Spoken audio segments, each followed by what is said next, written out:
17 ವರ್ಷಗಳ ಬಳಿಕ ರೋಹಿತ್ ಶರ್ಮಾ ನಾಯಕತ್ವದಲ್ಲಿ ಟಿ20 ವಿಶ್ವಕಪ್ ಗೆದ್ದ ಭಾರತ ತಂಡ ಟಿ20 ವಿಶ್ವಕಪ್ ಟ್ರೋಫಿ ಹಿಡಿದು ಖುಷಿಯಿಂದ ಫೋಟೋಗೆ ಪೋಸ್ ನೀಡಿದ ನಾಯಕ ರೋಹಿತ್ ಶರ್ಮಾ ಮತ್ತು ಕಿಂಗ್ ಕೊಹ್ಲಿ 2011ರ ಬಳಿಕ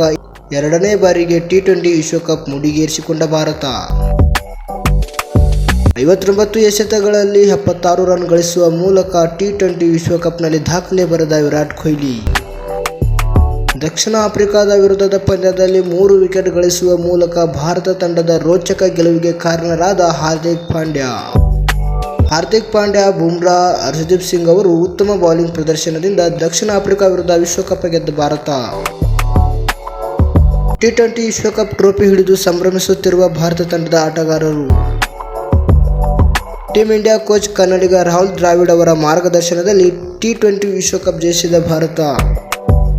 ಟಿ20 ವಿಶ್ವಕಪ್ ಟ್ರೋಫಿ ಹಿಡಿದು ಸಂಭ್ರಮಿಸುತ್ತಿರುವ ಜಸ್ಪ್ರೀತ್ ಬುಮ್ರಾ ದಕ್ಷಿಣ ಆಫ್ರಿಕಾಕ್ಕೆ ಚೊಚ್ಚಲ ಪ್ರಶಸ್ತಿ ದಕ್ಕಲಿಲ್ಲ.